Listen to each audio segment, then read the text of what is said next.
Just hit a button, Morty. Give me a beat. Oh man, okay, alright,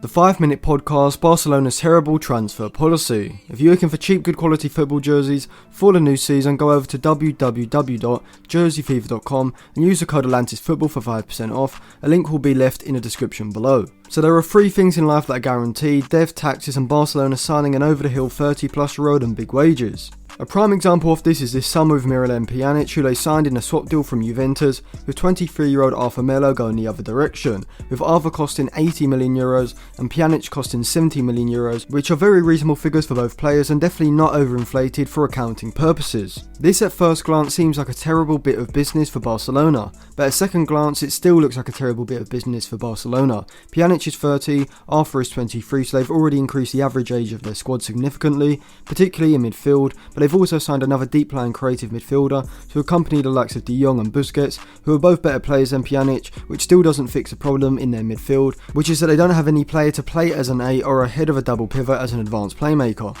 But this is not Barcelona's first bit of bad business. They signed a 28-year-old Antoine Griezmann for over £100 million last summer, which was about 2 years after Griezmann was at his peak. Even though his best role was as a second striker, this was not available in the Barcelona system, which is why Griezmann has been shunted out onto the left in Barcelona's 4-3-3 shape.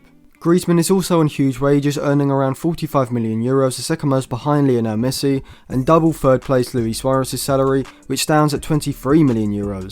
Barcelona also signed Vidal when he was 31, which means they now have Rakitic, Busquets, Vidal and now Pjanic as central midfielders, all who are over the age of 30 and on big wages. When they aren't signing declining, aging players, they are overpaying significantly. Dembele, whilst being a phenomenal talent at Dortmund, wasn't worth anywhere near the £100 million that could rise to £130 million, which Barcelona paid for him. Nor was Coutinho when he signed from Liverpool for around £130 million. That money collectively could have brought in around 6 or 7 top quality players under the age of 27 to completely transform the Barcelona squad. And when they do sign players for reasonable fees with the right age profile, they seem to make sure they are signing players who either aren't good enough for their level or just don't fit into their system. 2 clear examples of players who weren't good enough when they were signed were Andre Gomez and Paulinho. Both of these players signed for around £40 million but weren't good enough to be starters, so are destined for bit part roles in the squad, which seems puzzling, as why would you spend that amount of money on players who are effectively just squad players?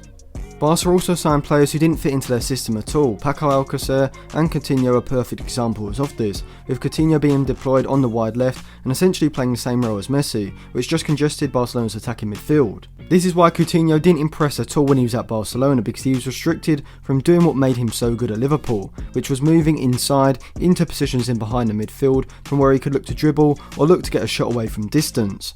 Instead of signing what the Barcelona board deem a ready-made player who is around his peak age, they should be looking for players around the 21 to 24-year-old age mark who can develop into world-class players over the next few seasons.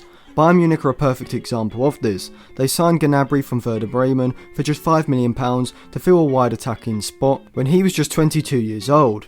Sure, he wasn't a world-class player that Bayern would have liked for that position, but I recognise it was a lot better to sign a developing player with huge potential for a role they'd fit perfectly, rather than signing a so-called proven name who doesn't really fit the system. Even when Gnabry came back from his loan spell at Hoffenheim in 2018, Bayern didn't immediately look to bring in a big name player to replace the aging Robben or Ribéry. They had faith with Gnabry, gave him his chance, and now he has progressed into a world-class talent, all for the cost of £5 million.